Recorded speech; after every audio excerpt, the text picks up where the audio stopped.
All right. I'd like to give all praise, honor, and glory unto Yahweh, Bahashem, Yahweh Shai, Bahashem, Kakadash.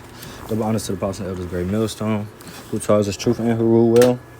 A mighty shalom to the brothers teaching week in, week on, prophesying, the downfall, as well as the deliverance of hopeful like Israelites.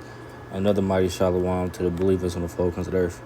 You know, that's that's the hopeful elect out there. Wherever you may be listening, Lord willing, I hope this lesson is edifying. So it's gonna be a quick lesson. I don't know how I got to that. Quick lesson. I was watching the Elder Malcolm out of Chicago. His most recent video, pretty much going into how Babylon, aka America,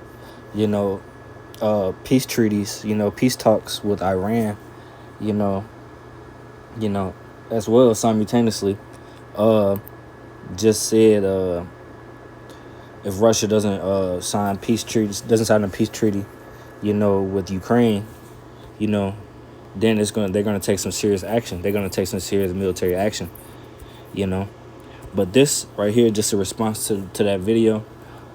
His page is GMS Maccabean Spirit 144. The title is E at War with E, liar versus liar, murderer versus murderer. And this is pretty much going to be the result of Esau Edom's wicked ways, and his treachery, and how he treat people on the earth, because Esau Edom, he touched the apples of the Lord's eye, and that's the Lord's people, the so-called Negroes, like Latinos and Native American Indians. Those are the Israelites, who the Bible, speaks of. So this is the result of touching, the Lord's people. It says, what's the point I want to start at? Start at 12 and go on down.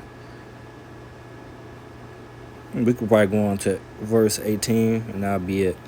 This is 2nd Esdras 16, starting at 12. The earth quaketh, and the foundations thereof. The sea arises up with waves from the deep, and the waves of it are troubled, and the fishes thereof also, before the Lord Yahweh Bashem Yahweh Shai, and before the glory of his power. For strong is his right hand that bendeth the bow. His arrows that shooteth are sharp, and shall not miss, when they begin to be shot into the ends of the world. So let's start this off. In verse 13, it says, for strong is his right hand that bendeth the bow. That's going into the missiles.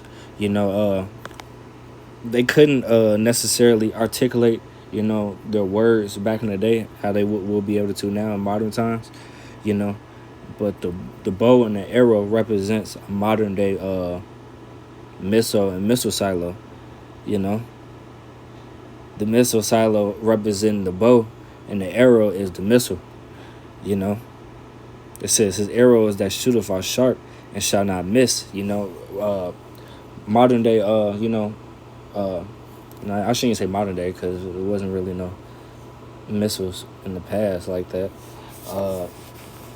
But ICBM nuclear missiles, or just ballistic missiles just in general, they have a GPS tracking system, and the Spirit of the Lord, is gonna be inside those missiles, because he's gonna deliver that judgment. He's the one that putting that spirit on these other nations, like Iran, like North Korea, like China, like Russia, and the rest of the BRICS nations, to send these missiles, or to the ends of the world. It says and shall not miss, when they begin to be shot into the ends of the world, and the ends of the world is the West. That was the last expedition, to be discovered, I guess you could say. The West, North, Central, and South America, is considered the ends of the world, in the scriptures, first because of the location and how it was established, being the last known pretty much place to be set up, as well as being the end of the world, end of an age, end of a rulership. Because the West controls this place. The West controls, the earth pretty much as a whole.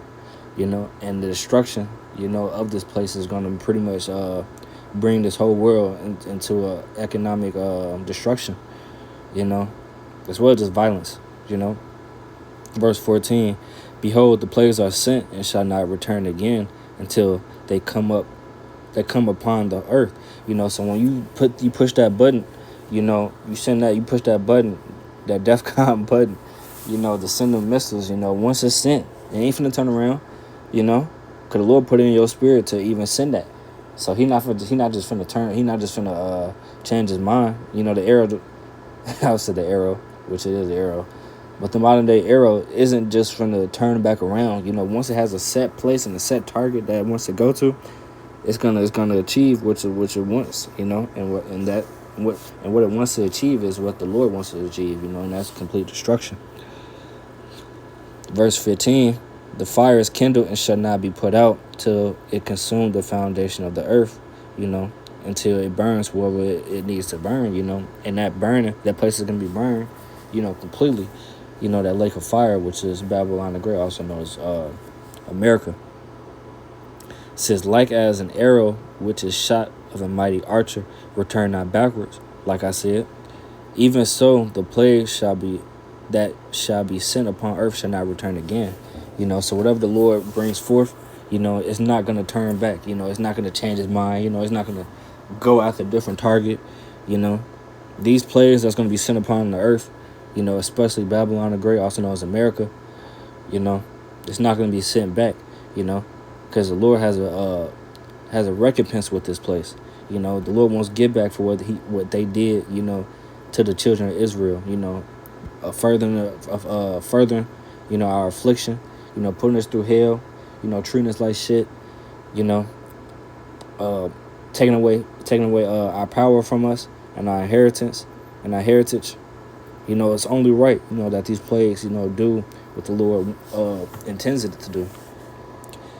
Verse 17, woe is me, who will deliver me in those days? And this is Esdras talking about, the visions and the prophecies that he's seen, the nuclear missiles, the heavenly, not the Heavenly Father, but Yahweh Shai, the Heavenly Father's only begotten Son coming back, with a great mountain, a great chariot described as a mountain, Jacob's trouble, all these things come to pass that Esdras seen. And he said, woe is me, who will deliver me in that day? Because there's going to be so much going on, The book of, I forgot what book it says, but roughly paraphrasing, it says it's going to be a time like never before. It is a time of Jacob's trouble, as well as, the great Archangel Michael, he's going to have to stand up for us, Let's get this last verse. It said, the beginning of sorrows and great mournings, the beginning of famine and great death, the beginning of wars, and the powers shall stand in fear, the beginning of evils. What shall I do when these evils shall come? And the only thing we can do, is have hope and believe and have faith in Yahweh B'Shem Yahweh Shai that he will deliver us, in the time of trouble. He will keep us from the hour of temptation, when the mark of the the MOTB, the mark of that Dorito, comes to pass on the earth, and we're only gonna be the Lord's gonna have to be our covering. We're not gonna be able to stay upon the one that smote us, and that one that smote us is Esau Edom. We're gonna be standing upon Yahweh B'Shem Yahweh Shai underneath his covering. So Lord willing, I hope this lesson was edifying. I'd like to give our praise, honor, and glory to Yahweh B'Shem Yahweh Shai B'Hashem B'Kakwadash. Double honors to the apostles and elders of a great millstone, who taught us his truth, the 100% truth, and who rule well, And another mighty shalom to the hopeful elect Israelites, the 144,000, as well as the 1/3, to USA shalom, the men, women, and children out there. Shalom, shalom. Kwam Yasharala, and the Ba will bow soon.